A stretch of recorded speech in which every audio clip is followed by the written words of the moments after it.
semble-t-il que ce concurrent-là, on l'a vu sur les vidéos du marathon de Montpellier. Il me semble qu'il était sur le marathon de 3h01 l'an dernier. Alexandre.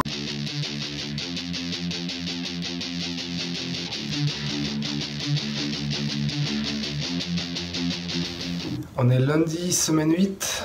Je vais essayer de faire la séance 2 fois 50 minutes. Je ne pourrai pas faire 2h12, mais je vais essayer de caser 2 fois 50 minutes à l'heure marathon. Je suis à 3/4 là, j'ai triché sur le deuxième 50 minutes pour m'arrêter de boire un coup. Et de toute façon j'étais à plus de 15 minutes au kilo. Et j'y retourne. Ah, regardez, je trouve ça très satisfaisant. Ce passage d'eau super droit.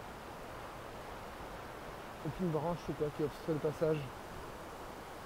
Voilà, c'était le satisfying moment brought to you by Vélo Chinois. Alors voilà, bonne sensation sur le 2 x 50. Moi je me suis arrêté sur le retour pour boire un coup. Et bon, j'ai pas réussi à tenir 3,55, mais j'ai 4,01 sur l'aller et 4,07 au retour. Avec un cardio assez bas, donc ouais, c'est pas si mal que ça. J'ai fait quand même plus de 28 bornes et ça va. 14 de moyenne au total. Là j'utilise des lacets de triathlon et là ils sont complètement, hier sur la session longue, ils sont complètement déchirés. Faut que je bricole. Bon voilà ce que j'ai réussi à faire, on va voir si ça tient. C'est parti pour 11 fois 500 mètres. C'est le plus gros fractionné. De toute manière, c'est la semaine où il y a plus de charge. Ah merde, j'ai oublié de mettre un short. J'ai juste le... c'est la semaine où la plus... Enfin, je crois que c'est la semaine la plus chargée. Après, il y a relâche et après, il y a la semaine de course. Donc ouais, cette semaine, je pense que je vais pas faire le seuil. J'ai fait l'espèce de rattrapage de la séance sortie longue lundi. Aujourd'hui, je fais le fractionné. Je pense que je vais zapper le seuil. Et dimanche, il y a le semi, où je vais essayer de faire je sais pas, une 18 ou une 19. Mon record, c'est une 19 et quelques. Voilà, je pense que une 18, ça serait super, mais je sais pas si j'en suis capable. Avant ça, ouais, je pense que je vais faire le fractionné aujourd'hui et juste 1 heure en endurance. Avant ça.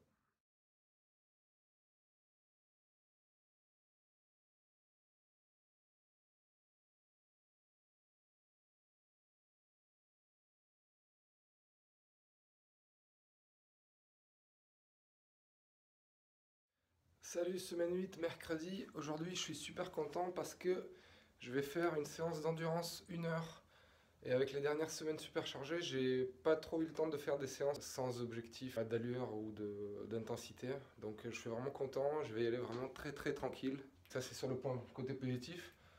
Et sur le côté négatif, aujourd'hui au boulot il n'y a pas d'eau chaude. Donc quand je vais revenir ça va être douche froide pour me ravigorer. Allez c'est parti. Et voilà de retour de mon petit séance allure tranquille. Je fais 47 minutes. Rien de particulier à signaler.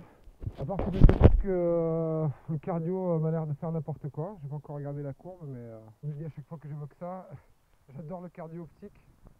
Mais il faut avouer que enfin, pour moi ça marche bien en été. Et après, quand les conditions sont pas idéales, des fois ça fait n'importe quoi. Là je passais entre 127 et 164 alors que je changeais pas trop d'allure. Enfin bref, pas trop satisfait, j'avoue. Je vais commencer à me poser la question de m'acheter une ceinture Garmin si ça continue. Voilà, allez, à la douche froide.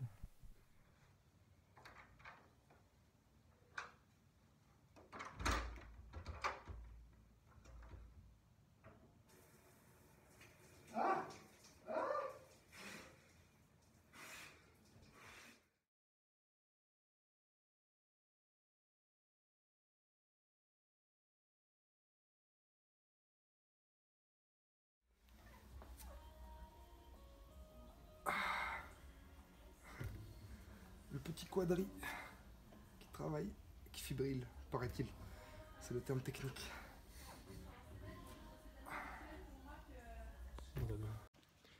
Alors on est semaine 8, vendredi. Dernière sortie de la semaine avant le semi-marathon. Et j'étraîne les chaussures que j'ai achetées hier. Donc la version, c'est la même que la version 2017. Donc des Kalenji Keep Run Race.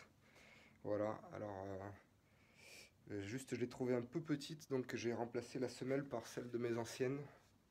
Donc pour gagner un peu de place parce qu'elle était un peu plus compressée.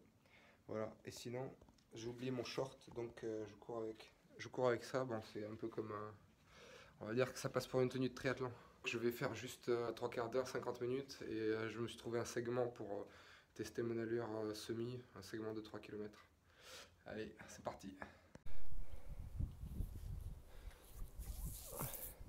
Voilà, j'ai fait mon petit 3 km.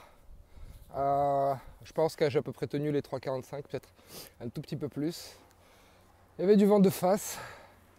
Et ce qui est un peu inquiétant, c'est que sur les montées, en gros les montées, je mets du temps, je trouve que je mets beaucoup de temps à récupérer.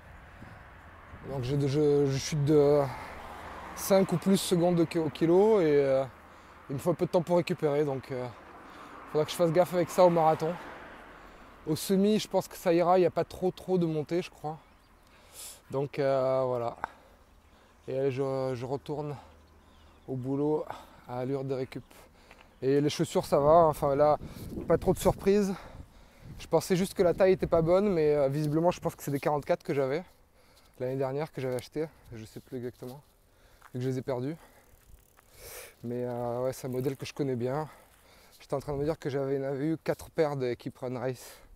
Enfin, différents noms qu'ils ont eu, Keep Race, Keep Run Race, tout ça. Donc ouais, c'est une chaussure que je connais, qui pèse 213 grammes, je l'ai pesé hier dans cette taille, donc c'est quand même très léger. Et une chaussure qui me va bien. Et surtout avec mes semelles que j'ai déjà faites dedans, aucun souci. Pour la petite histoire, en fait je me suis trompé, le segment que j'avais repéré, je crois qu'il était dans le sens opposé. Bon, je vais le créer sur Strava, je pense, peut-être. C'est dommage quand même d'avoir un segment en tête et en fait il n'y en a pas. J'apparais nulle part sur mon effort de la journée.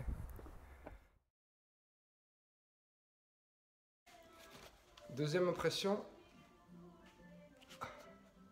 c'est super dur. Bon, c'est normal, c'est parce qu'il y a une plaque en plastique dans la semelle, mais impressionnant. Salut la chaîne. Un résumé de la semaine 8. On est dimanche et je suis en route pour le semi-marathon, pour le marathon de Montpellier où je fais le semi. Comme vous le savez si vous avez suivi la dernière vidéo. Voilà, donc si je m'en tiens à le résumé de la semaine, c'est que comme depuis quelques semaines j'ai décalé ma sortie longue, donc j'ai fait ma sortie longue de la semaine précédente le lundi avec 2 fois 50 minutes allure 42, donc qui est un peu lente toujours, mais bonne sensation quand même. Après j'ai fait le fractionné 11 fois 500 mètres, donc c'était le plus dur fractionné. Et après j'ai juste fait deux sessions d'endurance, une de 1 heure et une de un peu moins, parce que j'ai voulu alléger pour le semi. J'ai pas mis de séance de seuil, et la séance du dimanche ça sera remplacé par le semi-marathon que je vais faire maintenant. Au niveau des sensations, assez bonne semaine. Le poids se stabilise aux alentours de 77 kg. Ça c'est bien. La confiance, je verrai après le semi. Je sais pas si pour le Albi Project je vais enregistrer après le semi, mais peut-être que je ferai directement juste une vidéo de compte rendu. En tout cas je vais en faire une séparément. Objectif sur le semi, battre mon record de 1h19. Je vais partir sur à une allure de 3,45. Si j'étais vraiment prêt pour 2h45 au marathon, ça m'aurait pas posé du tout de problème, mais vu que je suis un peu en dessous, je pense, niveau forme, on verra, ça va être peut-être challenging. L'année dernière, j'ai fait une 19, mais il manquait quelques centaines de mètres, enfin quelques mètres, disons, au marathon, au semi-marathon de la Grande Motte. Voilà, donc là je suis en train d'arriver sur le village marathon. Ça me fait bizarre, je disais sur Instagram, ça me fait bizarre parce que ça va être la première fois que j'y vais, je le cours, mais c'est pas le marathon que je cours. Et ça va être un avantage psychologique aussi, je pense, parce que le parcours, en fait, avant le début de la partie la plus chiante et la plus difficile du marathon, bah, ceux qui font le semi, ils tournent en fait. Donc au départ ça monte un peu, après ça descend, donc on se sent pousser des ailes. Et juste après la descente, ceux qui font le semi, ils font le demi-tour. Donc ça va être, je pense, un avantage psychologique pour moi, qui ai déjà fait ce parcours 2 fois, de savoir que je ne fais que le semi. Voilà. Bon, allez, je vais essayer de trouver une place de parking et rendez-vous après la course. Vous pouvez me suivre en direct. Ça sert à rien de dire que vous pouvez me suivre en direct puisque ça sera une vidéo sur YouTube après.